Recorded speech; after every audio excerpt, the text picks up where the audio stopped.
Second half, we get back within 4. I thought in both stretches we were trying maybe a little bit hard, just try to keep the game tight.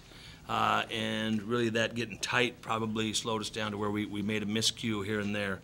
But the fact we only got 16 shots the second half, they got some second attempts, 10 offensive boards, and we turned it over way too much. And really it was, a team-wide deal, but an experienced player deal. We do lead this league in steals ourselves, so we see this kind of stuff in practice every day. I think it was more the situation and the setting. I do certainly have to give credit where credit's due. Both teams shot, I believe, around 38%, so the defense was the defense. But the turnover count is what you'll all have as your storyline, I'm sure. The way they played, momentum swings and being in this building, Daniel's threes, I know you took up time out to try to extend that a little bit. Yeah, they played Burgess and Darius right to the end, and they got a few extra, Darius got a few extra points. But I thought Daniel's threes, were big in the momentum. The turnovers and then Daniel's threes. Give them credit, they played hard and they played to the crowd. The energy from both were a factor. We had, miscues where we've got a guy wide open for a layup, we throw it to him and he drops it, and all of a sudden it turns into a turnover instead of a layup.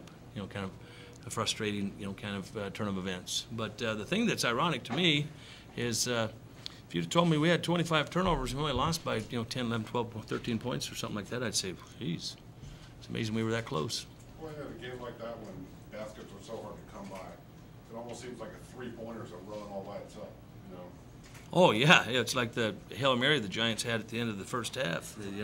It's like, wow, did you see that play? And that's really true. It was difficult to score for both teams. I think that's a tribute to both the group's kids. So then a big three or a big rebound follow. We had a lot of offensive boards that I don't know if we had as much to show for it as they did. I thought they had more putbacks. And then, of course, they made a few more threes. Had we been ahead or even, I think it makes things a little bit tougher. I think both times where the threes came and where the turnovers came was when they started to creep ahead. And that's where we didn't, quite have enough poise in this situation. There's so much turnover between the two teams. How did you prepare the guys that haven't come into an environment like this, such a hostile place, to get ready for a game like this? Well, ignorance is bliss. Our new guys, they didn't do it. I mean, the thing that's ironic is I think our older guys are the ones, I'm disappointed. I'm an older guy too.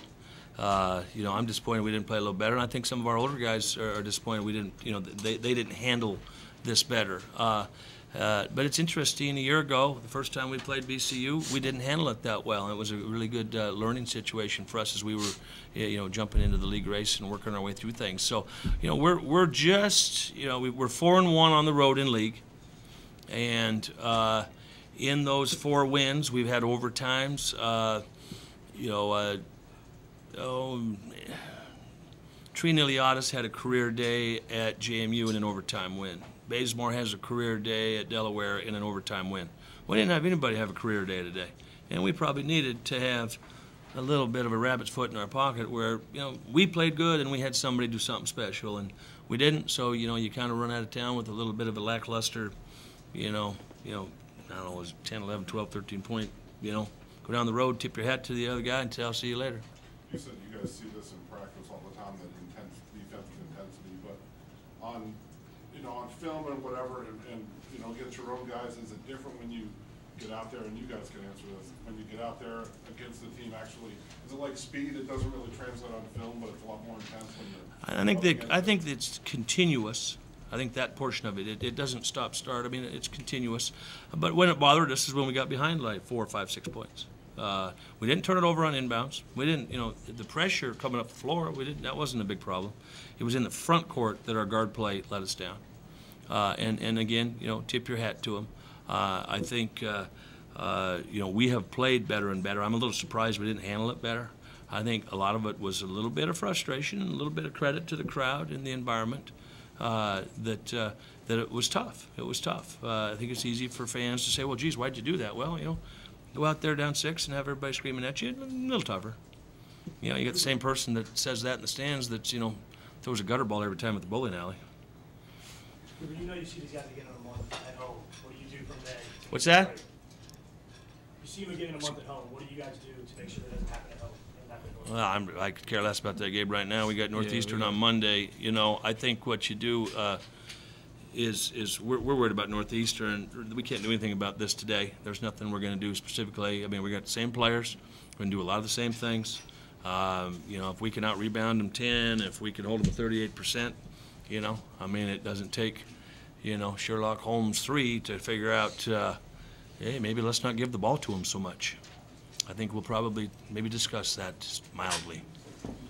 Anything else for Coach and student athletes? Hey, Blaine, a game like this, you guys didn't play as well as you can. Is it more that you played poorly or that they played well? I think you always got it. You know, over the years, I've come into these press conferences, and the other coach always says, "Oh, we just didn't make shots." Well, I like to think sometimes the other team, you know, a lot of times it's been us, has had something to do with people not making shots. So, you know, I think we're have had enough experience and success over the years that we're willing to look in the mirror and say we didn't do something, but then we're also, you know, man enough and gentleman enough to say, hey, the other guy played hard, give him credit. You know, so I think it was a combination, Paul. I think it was a combination where you got to give them credit for as hard as they played. I think the 10 offensive rebounds the second half is an indication. But many of those offensive rebounds were off transition, you know, kind of boogaboo plays where we turned it over, they're running at us, and it's kind of a disarray play. And, you know, so they're hustling on the turnover, hustling in the transition. And so they got those kind of plays. And a little bit deflating. We've come back from being behind numerous times. We've played in close games. We weren't able to get all the way back against them, and we weren't able to get it to be a close game down the stretch. But, you know, really, you get to the league race, we've got one more game and we'll be at the turn. We'll be at 9 games. And if you'd have told me we'd have, you know, 4 road wins right now and that we'd be looking at the turn with one more game with a 6-2 record, you know, I'd have taken that going in as saying, boy, the guys have done a heck of a job somehow, some way. We're right in the middle of this thing with a chance. So Monday's a real big game for us.